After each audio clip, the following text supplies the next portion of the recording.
And I'd like at this time to invite Gordon Neufeld and Deborah McNamara up with me. Hello. Hello. Hi, Gordon. Hi, Right. Deborah.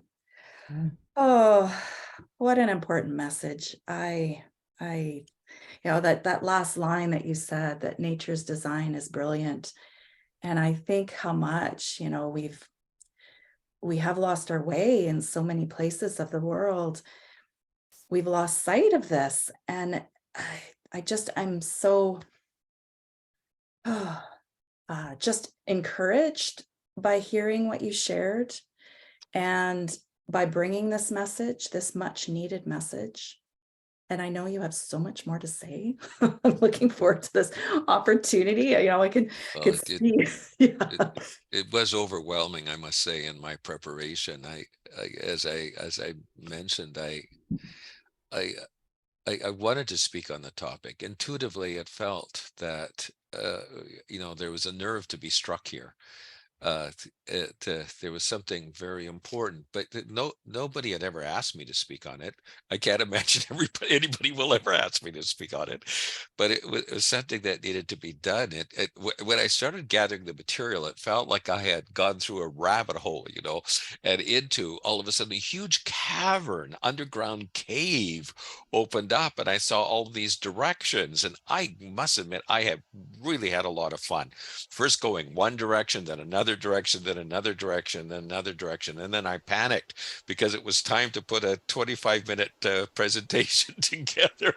And I had to sculpt away all of these pieces. And so I couldn't bear just to throw them away. So I organized them into subsequent presentations before I could leave it. But it did. I should say, as you know, in a roundabout way, I only became more convinced that this is the the the where we took the wrong turn. Mm, yeah. Like this is, you often look back, like how far, where does it go? Where does it go? That this was where the wrong turn was taken. Mhm. And we have to go back to the beginning to be able to right our wrongs in this way, it's not about just being a developmentalist as a technique.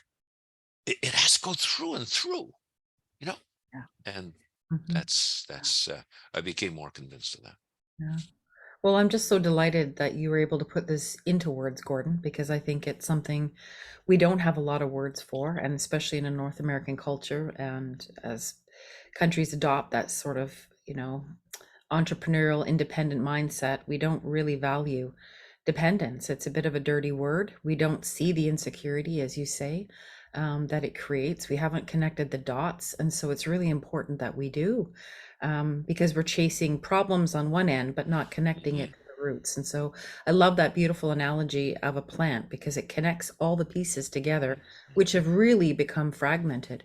I can't help as a parent, as my children now, as young adults, move into the world, there's a sense of great sadness in me, and a sense of gratitude that I found you when I did, so that I would know how to hold on to my kids. And it's been tough in the sense that there's a lot of competing attachments today. And I think parents, who bravely come to this and are willing to look at this, really want to get some answers. Okay, well, what is it that I can do? Who is it that I need to be to my child to preserve and hold on and to make sure that dependence infuses the dance that I do with my child? And one of the biggest hopeful messages that you have here, and I'll just end on this, is that it's inside of us already. It's not something we have to Mhm. grab in the external world, Right. that we actually just need to anchor into what is already here. And I hope people really hear that, because this can be feeling really overwhelming. But we already have this. We've been doing this forever.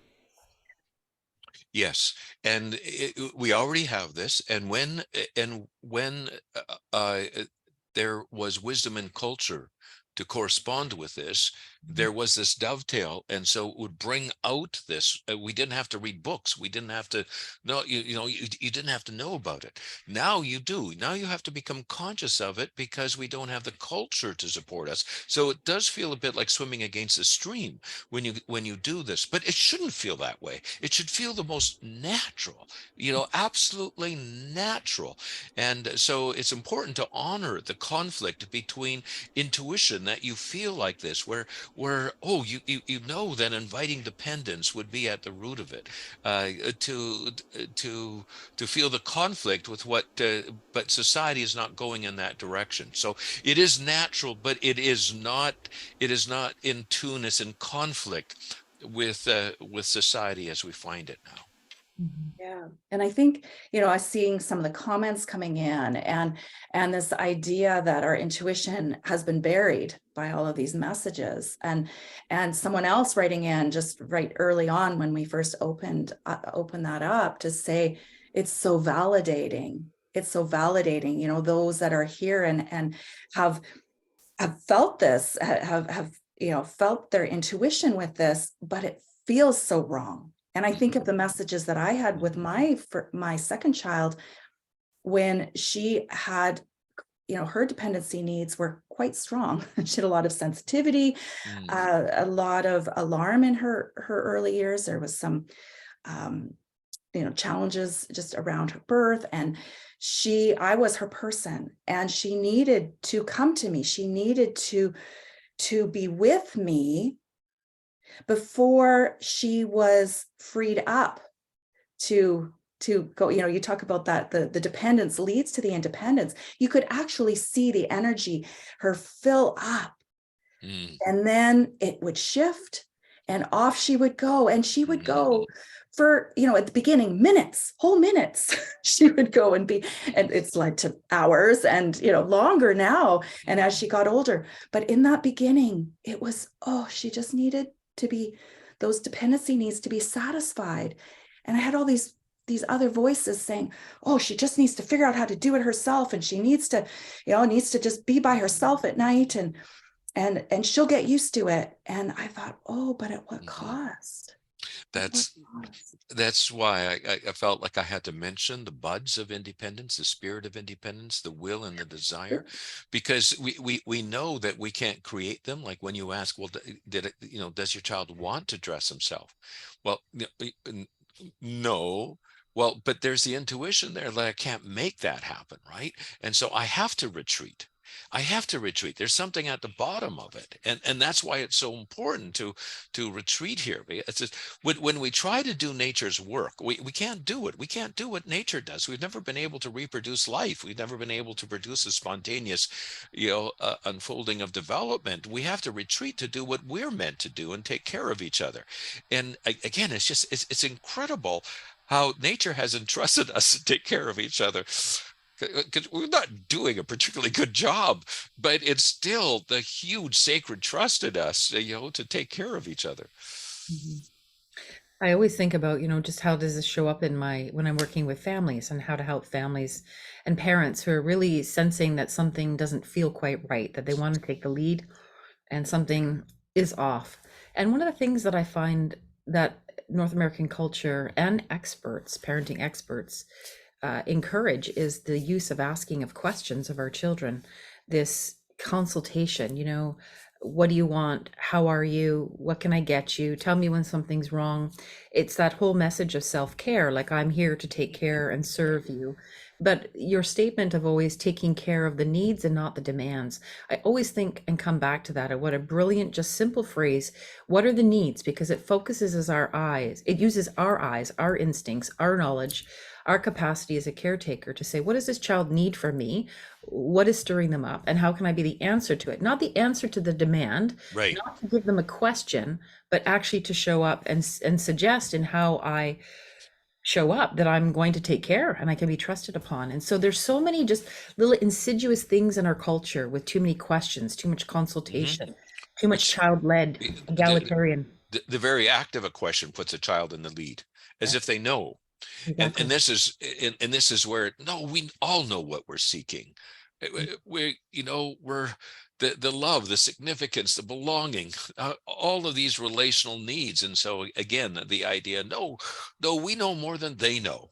And let's get on with being the answer they're seeking, with giving that invitation to exist in our presence that just warms us up, opens us up. Oh my goodness, it is there. And if they're not coming to us, then who are they going to?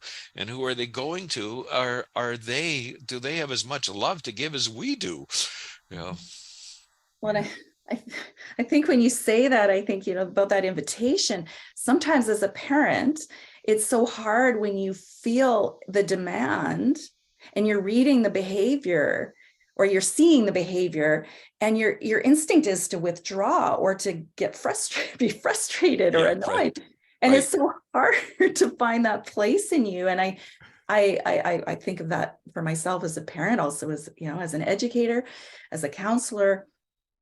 But when you get that piece that it's about reading the need, and I think to that I'm so glad you mentioned the child-led, the student-led parenting and teaching.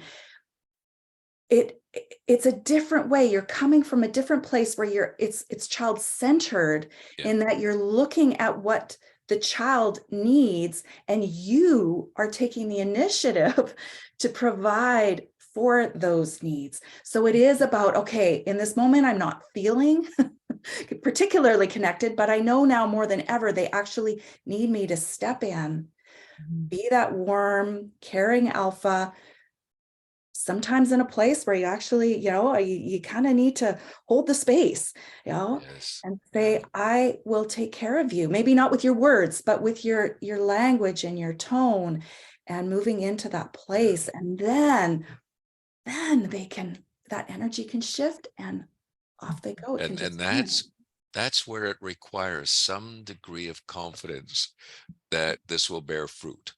You know, right now, people, if you're listening and you're not so sure about this, then maybe, and if you think, well, maybe Deborah knows what, looks like she knows what she's talking about, or Tamara does. You can start with leaning on our way of it, but somewhere along the line, you come to your own deep confidence that this is the way it works, that we need to take care of those relational needs, those togetherness needs, those together. Make sure the attachment roots hold, like in the plant. Make sure the attachment roots hold, that they can hold on to you when apart, like doing this and filling them up. And the beautiful thing about filling them up is that's where all the juice for independence comes from, is that when we can do this, so we can find our generosity. One of the ironies is that almost all the experts, well, in fact, all of them, said that if you indulge dependence, it will result in a demanding child. It, mm, of course, it results in demanding children, because, like if you deprive them of food, do you think that the child will start asking for food? I would hope so. Demanding food, I would hope so. It just reveals what it is that hasn't been satiated, that hasn't been satisfied. I think too, it's also important to realize that in the moment, because we're in the middle of a culture that directs and pushes us one way, and there's this conflict inside of us. The best parent that I have ever been is always in reflection, is always in Yeah, hindsight, yeah, is that's always right. is replaying everything. When you can reinvent yourself When I as you nature. replay the mother that I think I should Right. be, and I am, Yeah. and I see myself reflected in my kids, and they're just like, and I do get the comments, oh, and you do this for a living? Yeah. I don't think you should be telling anybody what to do, mom. Yeah. But it's those opportunities to reflect on things that just don't sit right. When you feel that conflict, I love that word, conflict. When you feel that conflict inside of you, that you just don't feel like you're in the lead, that you've got the power to parent in a caring way, firm way, then how do you sit back and reflect on that, replay that, and then endeavor to show up differently the next day? Like, that's what I love about nature, is she's so forgiving. We Mhm. always have another day, we have another Yeah. opportunity. There'll be another same performance that you got the day before that you struggled with. And so in reflection, this beautiful capacity to reimagine ourselves, we can show up so much different if we can have some compassion for ourselves and for our kids. Mm, And that again, to take comfort in that it is a relationship we're speaking about, you know, Mhm. and a relationship, it's never too late. In a relationship, we can certainly move to, again, massage it more into the seeker provider, the dependence, the alpha caring, the natural structure, because that's where all the juice flows, that's where all the caring is delivered. And Mhm. that was how we were structured. and I think about how when we're not in that place, how it feels so hard. There's no flow. We feel stuck. And I think of how our culture, you talked about the cascading care, right? And in our culture, we are not, um, well, I should say in our North American culture, we're often separated from others who would be in those caretaking positions. And so Yeah. we can feel isolated and alone Yes. and trying so hard to come from this place of exhaustion. And how do we need that cascading care. We need those grandparents, whether they be surrogate grandparents, the elders, those that are holding some space for us as parents. I think how important that is, and how missing Mhm. that can be, and how intentional we need to be in creating. Uh, yeah, and Yeah. indigenous cultures, the culture took care of that automatically. The elders become more important as they are more leaned upon, and so on. There's more dignity in this, and the culture keeps this intact. In other cultures, the grandparents are sloughed off, so to speak. Your job is done, or other than some, enabling the parents to go to work or whatever. But we lose this intergenerational cascading care, and like when we're missing it, we should be asking, what can we do to re-embed ourselves? What are to find the surrogate parents or elders or whatever it is? We should be putting more work, not into self-care, not into making everybody independent, our children, ourselves, but more work into reconstructing those hierarchical arrangements of cascading care. Mhm. Yeah.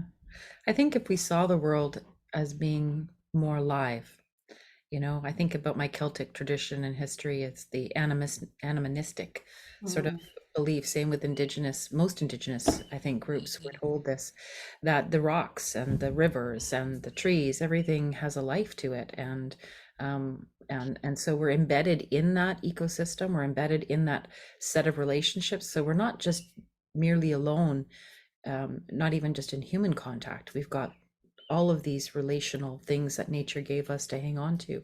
And There's so this it's much this richer.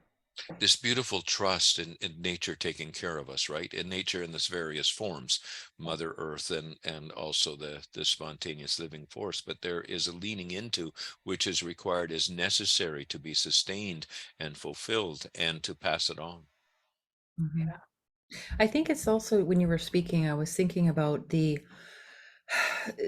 challenge that our eyes have with what is true independence as born from a place of maturity and and healthy attachment, and a defensive independence that Mm, appears as this stuck instincts that demanding, commanding, have to have the right. last, and all the says and everything.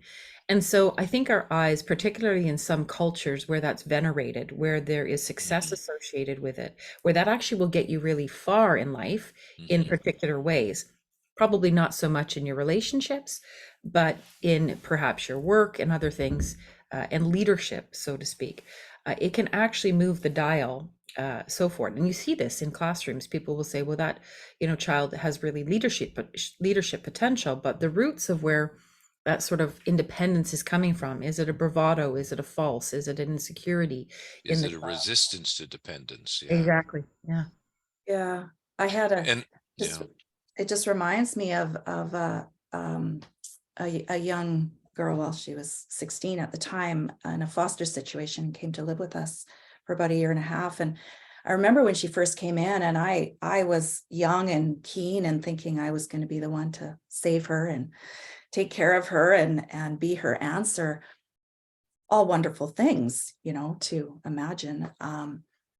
And yet when she came in fiercely independent, fiercely, I don't need you. I don't need anyone. I can take care of myself. And to anyone else, that would have looked like, okay, she's good. Yeah. I happen to know her history. I happen to know why she was coming to live with us. And I knew that there was a scared child in there. And she had not been safe to depend at any point in her life. And so when she sat me down and said, I don't want you to care about me, and I was shocked, but on the other hand, I was like, well, actually, that makes sense. Why would it? It's not safe. It's not safe to lean. And I thought that just by having all of that in me to give, it would just magically fall on her and she would receive it. And the reality is there has to be a reception on the other side. There has to be this place. I needed to soften her to help it make it safe, soften, not too directly, very indirectly. I had to be very strategic, intentional with making it easy for her to depend. I couldn't force it on her. And again, the structure of the neurons in the giving and receiving of signals, and you're thinking this like the synapse, and what we call the attachment, the relationship, the synapse, the relationship between is where the axon of one neuron to the dendrite of another, and it is just exactly this. I think of all of our relationships now, when so many of us, it's not been safe to depend.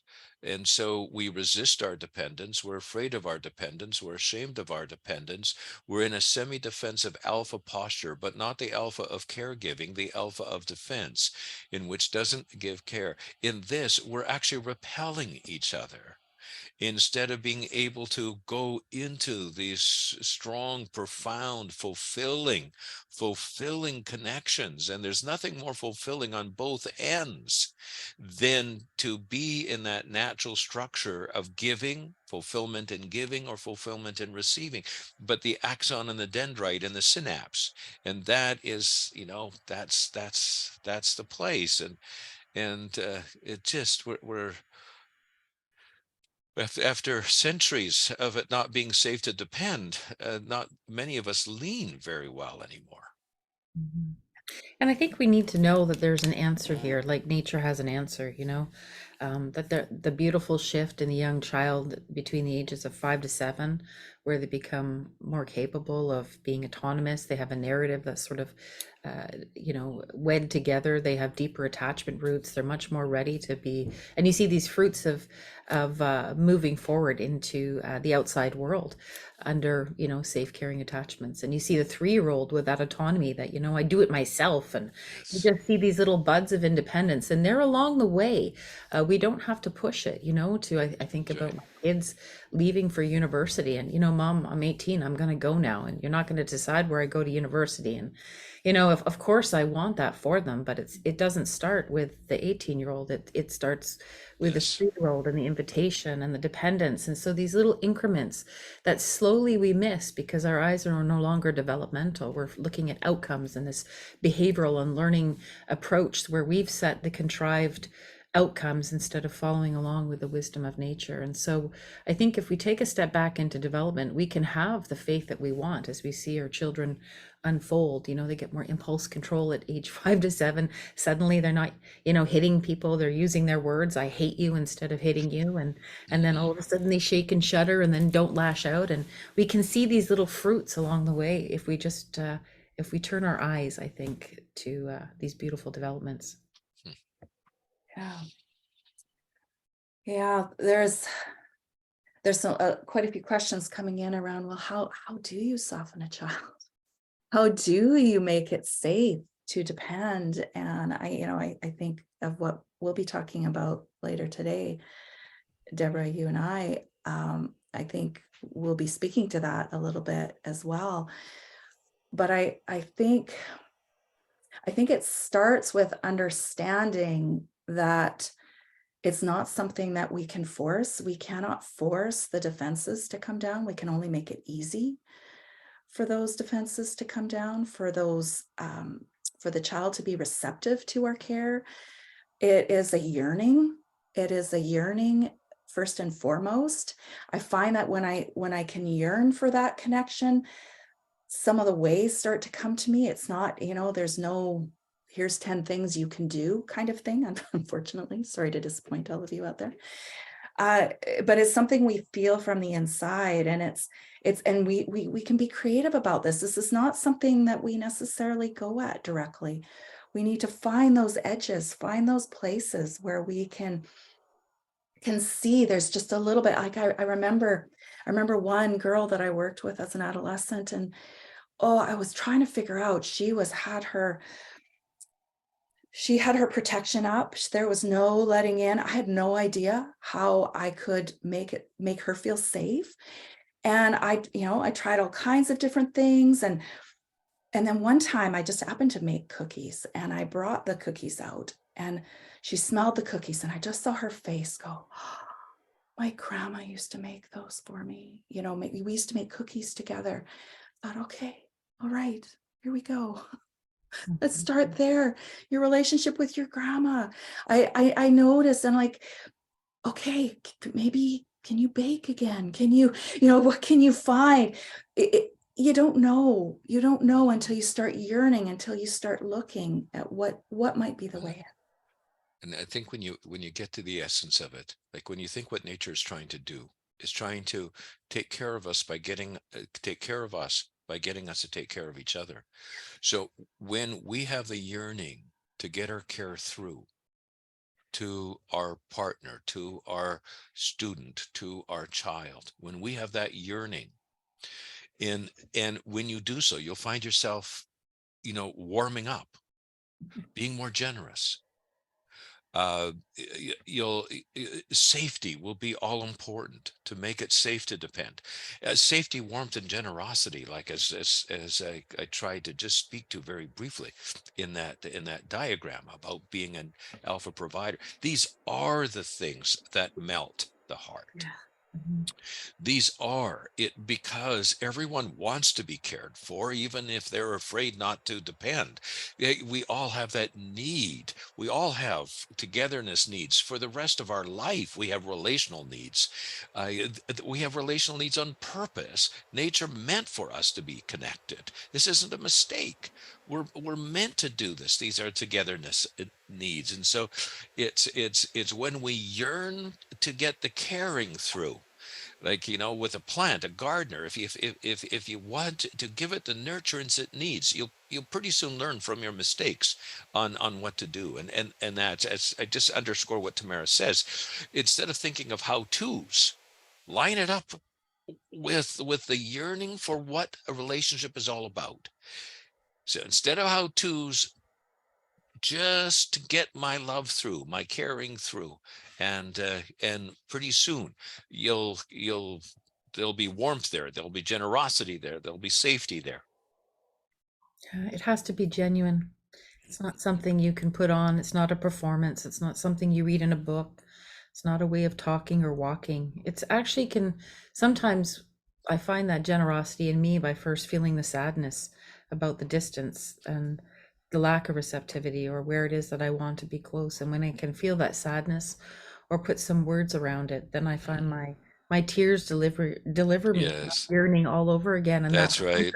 and it also softens me, so I'm not that angry person Oh, coming, okay, why aren't you close to me? yeah, Just this, it's such a humbling thing to it realize you can is. only offer, and someone must decide whether or not to take you up. But I always come back to the beautiful quote. I have like a list of probably 10 favorite quotes from you, Gordon, but one of them is that your love may not change someone, but it will surely change you. And it's that, beautiful softening in you when you can stay close to your heart, stay close to your invitation.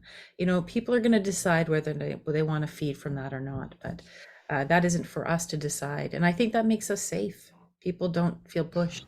And thank you for adding that, Deborah. That's so important. Sadness is one of the most significant softening agents. It stops us from trying to do the same thing over and over again that doesn't work. And boy, do we ever need to be creative in this process of getting our care through. And so feeling the sadness when things don't work keeps us in the game. It softens our heart. You know, without sadness, we get brittle, we get hard, we get, we get frustrated, we get depressed. So yes, that is that is an ingredient, something we mustn't be afraid of, because it too takes care of us. And how, just on that note, how play is also so important in the softening. And it's just it's so less direct, to be able to get to someone's side, to be able to find something in common where you can get some laughs, where you can get the eyes, where you can naturally collect, where that's beautiful invitation comes across, and across all sorts of divides that are there between us. Yeah. I think finding Yes. that, I agree. I think finding, for me, finding my own playfulness, and my playfulness comes on the other side of my sadness. Very often it's being able to sit with that and go, oh, this is not how I wanted to be. This is not how I wanted. I wanted to communicate a different kind of invitation, and then, and also when I can find that playfulness in me, when I can find that softness, a little bit of grace for myself, and that can come out then with my children, and it takes that, it takes that edge. It takes that edge off so that you can enter in to a relationship. It takes the edge off, but it also allows you to enter in at the edge, right?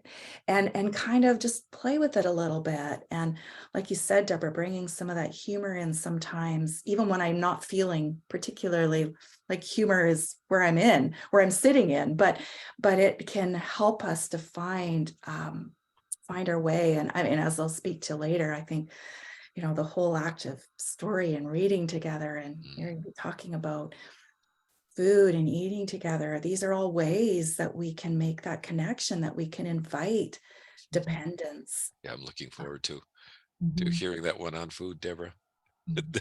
I was just thinking about my text conversation with my daughter last night, who's just about to, venture out into university and move out. She's just on the horizon.